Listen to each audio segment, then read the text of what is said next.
So I'm going to go quickly through some of the justification for the treatment recommendations that we have at the moment for hypertension. And then as I go to the end of this, I'll talk about the way in which this might be modified as we go forward. We talk about new and old. There aren't a lot of new drugs on the horizon, I can tell you. But there are some that might come through as we begin to better understand, particularly some of the more resistant end of the spectrum. I always like to begin by reminding everybody, particularly those who may not have looked at the consequences of hypertension for such a long time, that this isn't just a problem that causes stroke and heart disease. It's also a problem that is increasingly contributing to loss of sight. It's almost certainly a major contributor to the development of dementia, although the neurologists are still kicking and screaming and trying to own that territory, but I think eventually we'll realize it's a vascular problem.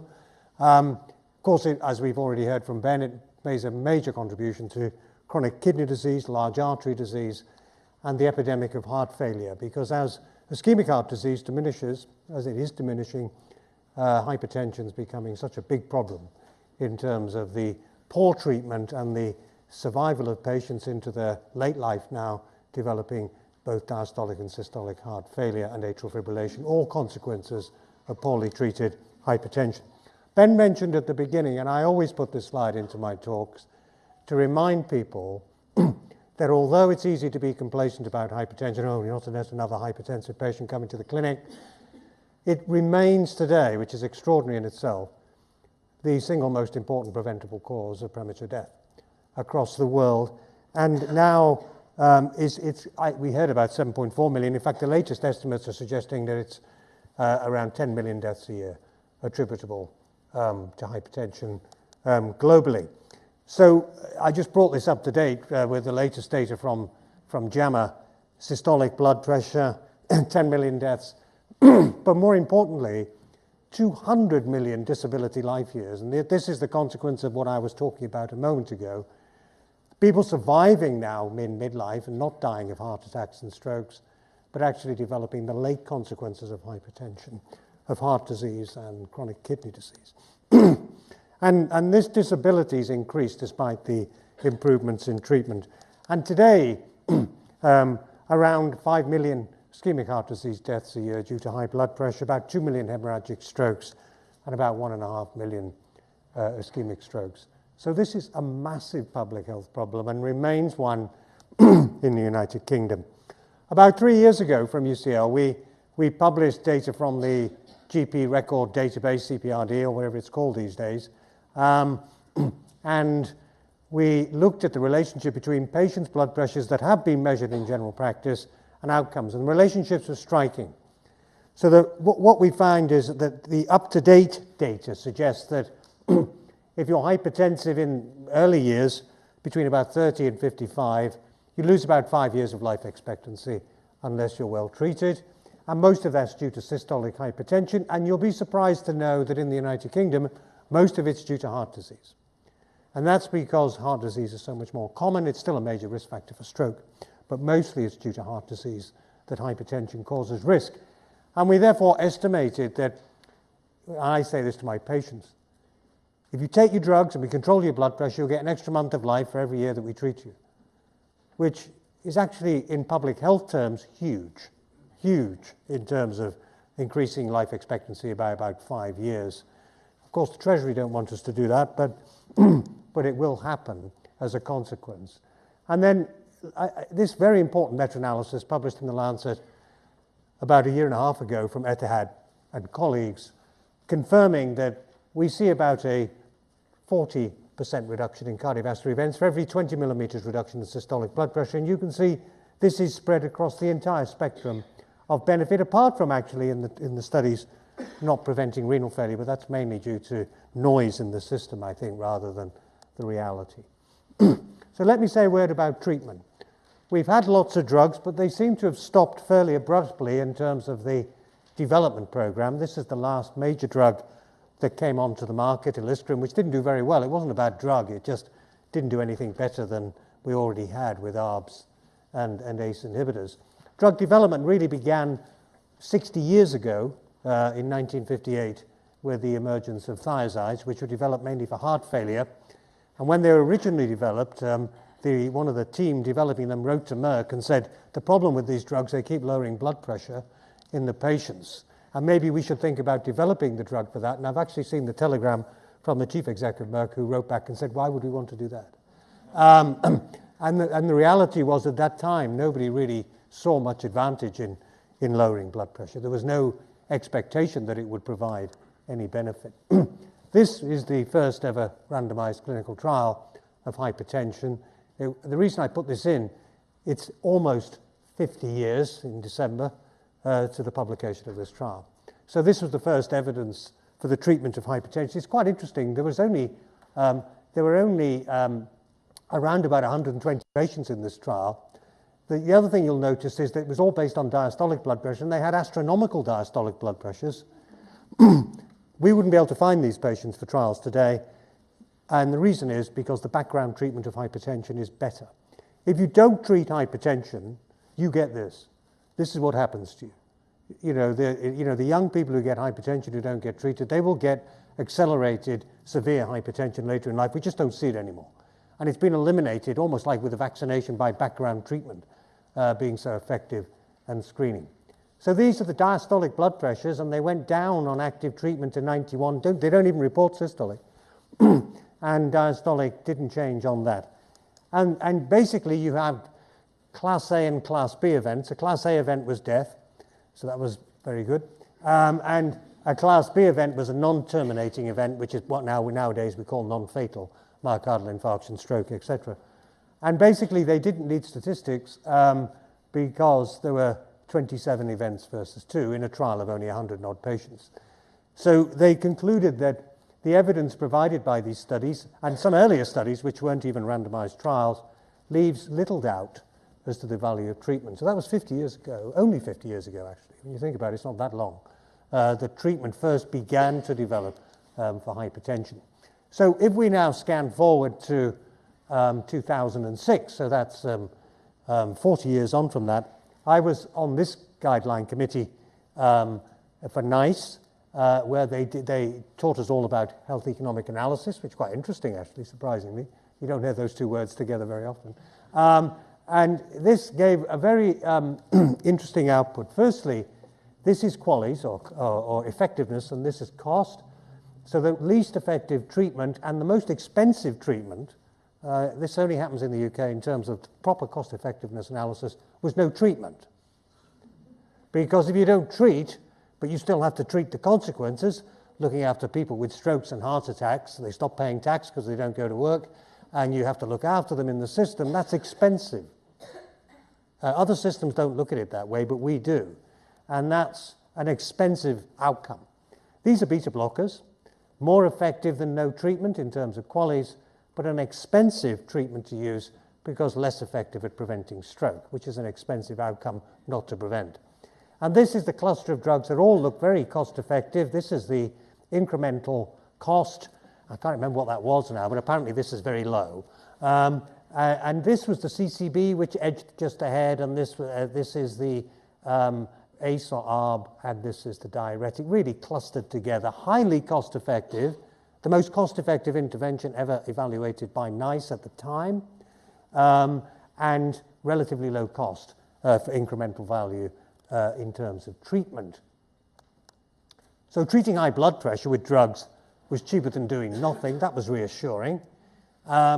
And a trio of drugs, RAS blockers, CCB diuretics, we demonstrated in 2006 was the most cost-effective treatment to reduce cardiovascular disease and hypertension. When I talked about this at international meetings, there was absolute pandemonium. I mean, we were suggesting not using beta blockers as a routine treatment for hypertension unless you had an indication. And at that time, atenolol was the most widely prescribed drug in the world, not just for hypertension, for anything.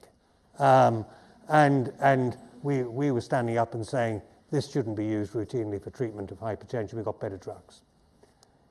So after much flack and criticism of this, eventually this meta-analysis by Etihad, first of all, compared ACEs and ARBs, because that was a controversy whether one was better than the other. The reality is they're both equivalent on outcomes, although you get less side effects with the ARBs. And we can say that now because they're no longer more expensive. And beta blockers were less effective at preventing major cardiovascular events, 17% less effective for the same blood pressure lowering, and actually less effective at preventing death, although that was a minor increment. So this confirmed exactly what we'd shown 10 years or 11 years earlier in the NICE guidance, that the trio of drugs were the most cost-effective and justified focus of treatment in this way. So we've now got a very simple approach to the treatment of hypertension as a consequence of this, with RAS blockers, diuretics, CCB. Any of them you can choose, and then all of them together if you need to, and that should control most patients. So that was the algorithm and the terminology. Actually, Morris, my friend and colleague, actually came up with the ABCD idea. He was very unhappy when we dropped beta blockers because it messed it all up. But that's what we had to do. We also had this age separation here. I'm not so sure how strong this is based in evidence, although there's no doubt that young people respond better to RAS blockers because they tend to have a more active RAS system, and it goes down as you get older, probably because you lose GFR and you retain more sodium, which suppresses your renin. And CCBs get the edge over diuretics, mainly on cost-effectiveness grounds because they don't cause diabetes. And diabetes is an expensive thing to develop, which is increased by thiazide diuretics. It also means you'll end up being looked after by a diabetologist. So both of those are consequences. So the next step here was A plus C as the preferred combination, and then ACD as a triple.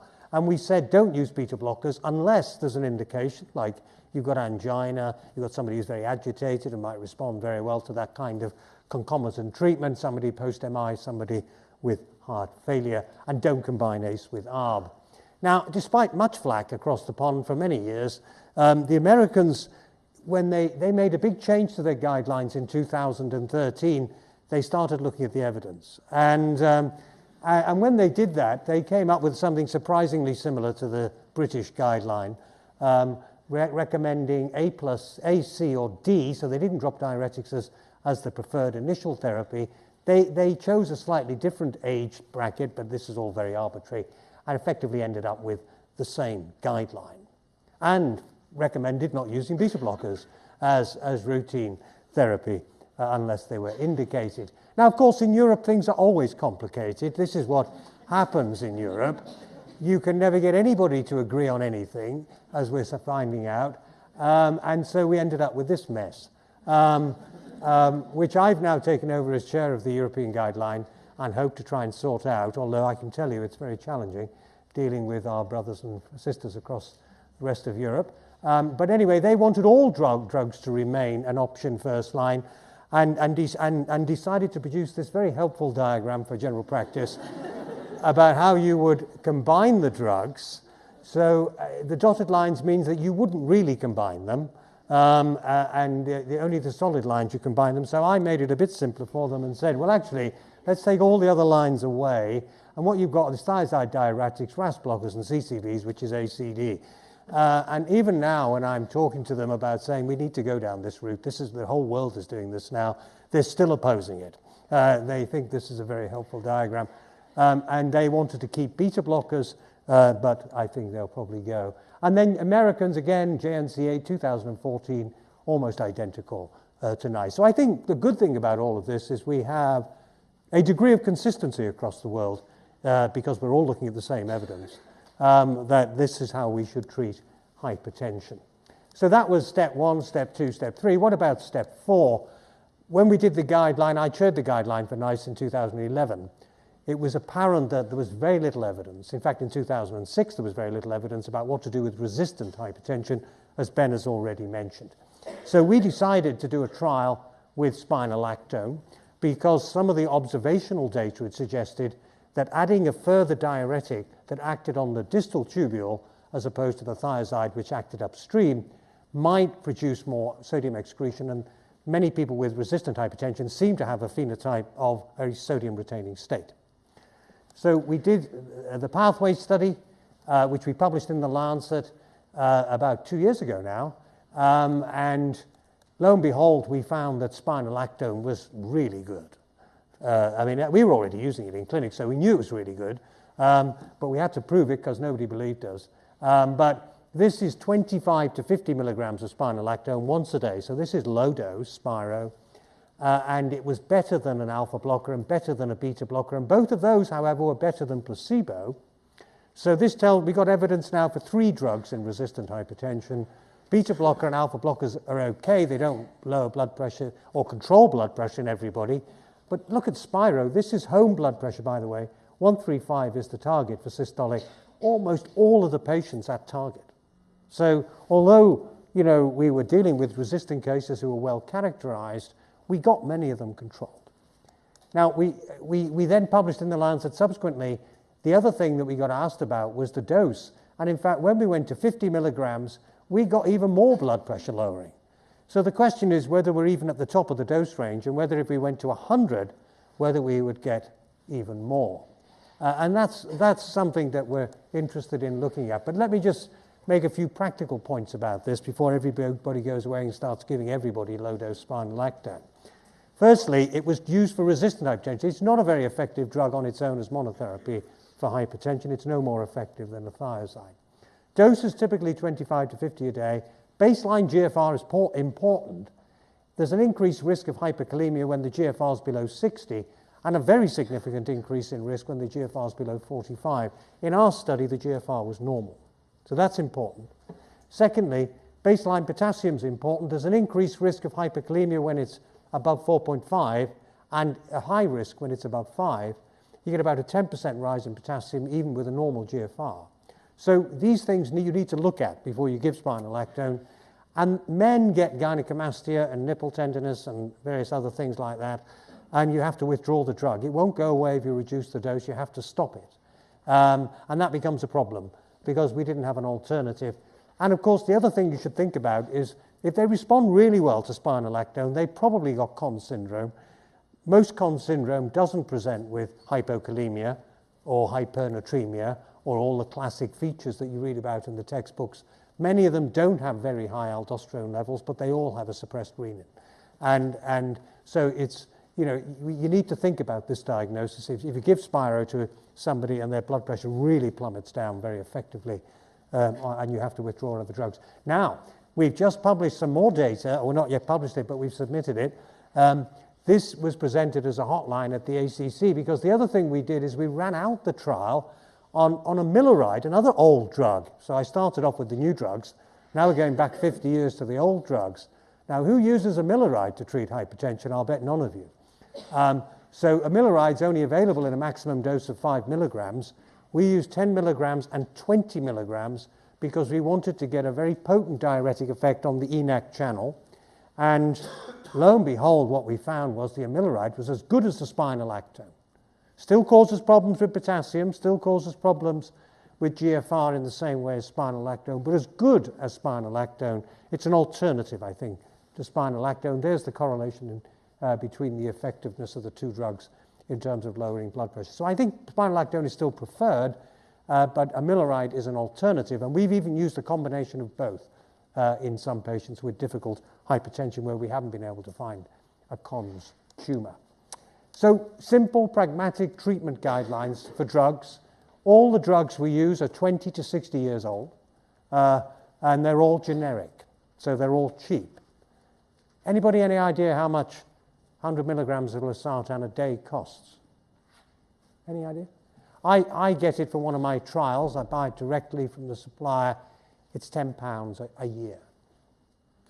And amlodipine is about the same, and the thiazides might be even a bit cheaper.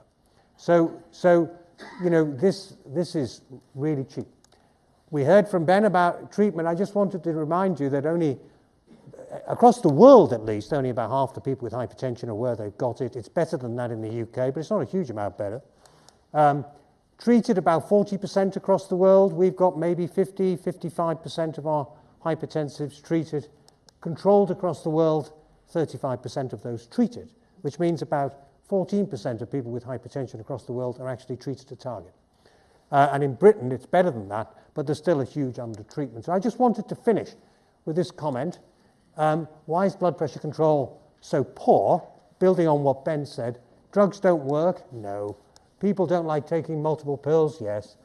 Physicians don't escalate treatment, yes. And guidelines are needlessly complicated. Well, less so than they were, but probably still too complicated. That's not true. They're almost all true.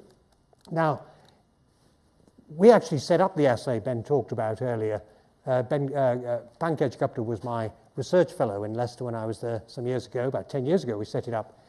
This is an example of one of the more recent studies, now led by Pankaj and Maciej Tomaszewski. This is fascinating. So we tested the urine in lots of our patients that came to the clinic, and we found that if they were on one pill in the United Kingdom, 95% of the patients had drug in the urine.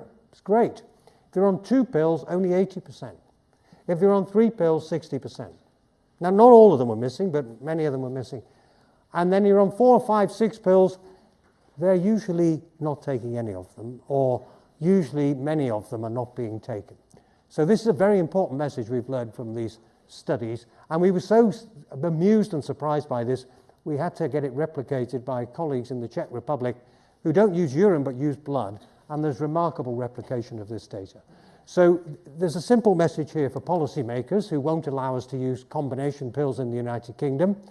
I personally think it's a pharmacy issue. It's a disincentive to prescribe 1 pill rather than 3, which is outrageous in my view. In other words, you get paid for the more you prescribe in terms of tablets, and we need to change this because we could change patients from 40% non-compliant to almost no non-compliance by using single pill treatment. And this has been confirmed in other studies. This is factors associated with optimal treatment of hypertension from the United States, single pill combination. This is evidence-based. Whether we'll get it through NICE in the current deliberations, I don't know. And I'll just show you this from one of the various manufacturers of these combinations. I've taken all the names off. But basically, this is very typical of what we see in our trials, that if you start with a low dose of A plus C as a single pill, you get half the patients to target. If you go mid-dose, you get 2/3. High-dose dual therapy single pill, about 3/4 will be controlled. And then if you use triple combination of ACD in a single pill, almost everybody's controlled. There's only about 10 to 15% of patients we can't control. Why are we not doing this? This is the potential to treat hypertension in the whole population with 1 pill. So we're about to launch a study to prove that this will work and get everybody pretty much controlled. And the ones that are left we can send to the various specialist clinics to be investigated because it's unlikely to be non-compliant because most people will be compliant with these drugs. So in conclusion, blood pressure control rates remain poor despite the availability of what are very effective treatments. Don't be complacent about them being old drugs and they're not the latest new thing. They work. They save lives in a big way. Blood pressure control is rarely optimal with single drug. Most people need 2 medications to get their blood pressure controlled, so we need to use combinations in most patients. The best evidence supports the use of RAS blocker CCB diuretic as the mainstay of treatment. AC appears to be the most effective in cost-effectiveness terms, no metabolic disturbance, etc. But AD is perfectly good as well. And in fact, we probably backtracked a bit too much on diuretics in my view, and probably they should be considered equivalent. Single pill combinations may be preferred to improve compliance, and that's something we need to study and seriously consider changing the incentives in the country now that these can be manufactured and delivered at almost the same price as 3 individual pills. And we need to consider, in my view, starting treatment with single pill dual therapy for most patients who've not got stage 1 hypertension, because then we don't need to worry about whether there is therapeutic inertia and failure to escalate because they'll all be controlled on 1 pill. And it'll make life a lot easier for everybody. Thank you very much.